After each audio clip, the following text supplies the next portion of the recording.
brought to you by Nova शुद्ध घी।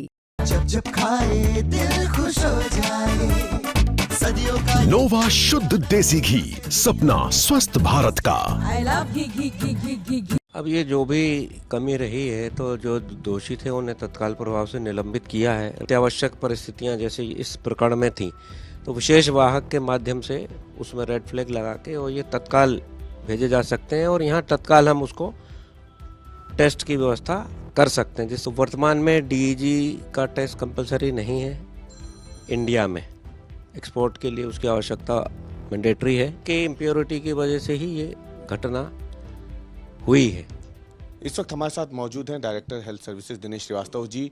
दरअसल सवाल ये उठ रहा है कि सामान्य डाक से इन सैंपल्स को क्यों भेजा गया था। माना जा रहा है कि इसकी वजह से देरी हुई है इस प्रक्रिया में और इसका खामियाजा बच्चों को भुगतना पड़ा है। लेकिन अब जो डायरेक्टर हेल्थ सर्विस है उनका कहना है कि अब एडवाइजरी वो इस मामले में जारी कर रहे हैं। दिनेश जी इस वक्त हमारे साथ मौजूद हैं। सर, क्या एडवाइजरी अब आप जारी कर रहे हैं सैंपल्स कलेक्शन के लिए जब जांच के लिए भेजे जाएंगे, क्योंकि इसमें सामने आया है कि 3 दिनों का लंबा समय लग गया डाक से यहाँ पहुँचने में सैंपल्स को।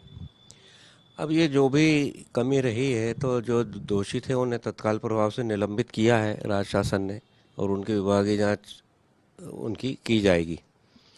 जहाँ तक सिस्टम के सुधार की बात है उसमें हमेशा गुंजाइश रहती है। सामान्य तौर पर ये रजिस्टर्ड डाक से ही सैंपल आते हैं, परंतु अब हम ये एक निर्देश जारी कर रहे हैं कि अत्यावश्यक परिस्थितियाँ जैसे इस प्रकरण में थी तो विशेष वाहक के माध्यम से उसमें रेड फ्लैग लगा के और ये तत्काल भेजे जा सकते हैं और यहाँ तत्काल हम उसको टेस्ट की व्यवस्था कर सकते हैं, जिससे कोई भी भविष्य में अभी इस प्रकार का विलम्ब ना हो।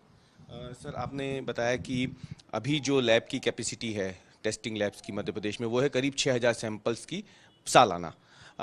आप इसे विस्तार करने की योजना भी बना रहे हैं ताकि सैंपल्स ज़्यादा संख्या में जो है जांचे जा सकें। इसको हम अभी विस्तार करने की योजना बना रहे हैं और वर्तमान में अभी प्रदेश में 3 लैब्स हैं, भोपाल, इंदौर और जबलपुर, जो कि क्रियाशील हैं। एक हमारी लैब और है जो कि ग्वालियर में है, उसको भी हम क्रियाशील करेंगे और साथ ही ये जो 3 लैब्स हैं तो इनको भी हम विस्तार कर रहे हैं। नई मशीनरी और माइक्रोबायोलॉजिकल टेस्टिंग की फैसिलिटी, पदों का बढ़ाना, जिससे हमारी टेस्टिंग क्षमता उस 6000 से लेकर 25-30 हज़ार प्रतिवर्ष हम कर सकें। सर, एक सवाल ये भी आ रहा था कि स्टाफ की कमी है। ड्रग इंस्पेक्टर जो है इतने बड़े प्रदेश के लिए महज करीब 80 के अराउंड ड्रग इंस्पेक्टर्स हैं, तो इसमें भी बढ़ोतरी की कोई योजना है सर इनकी पदों की संख्या में?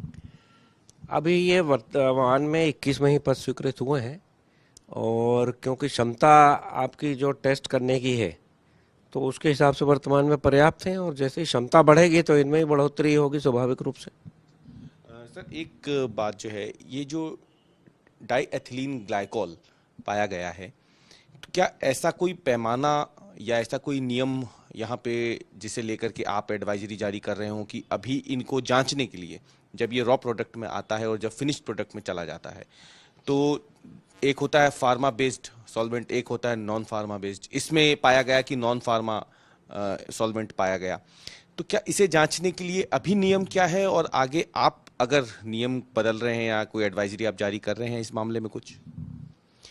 ये जो मैटर है ये इंडियन फार्माकोपिया में जो भी निर्धारित मापदंड है उसके अनुसार पूरे देश में ये लागू होता है।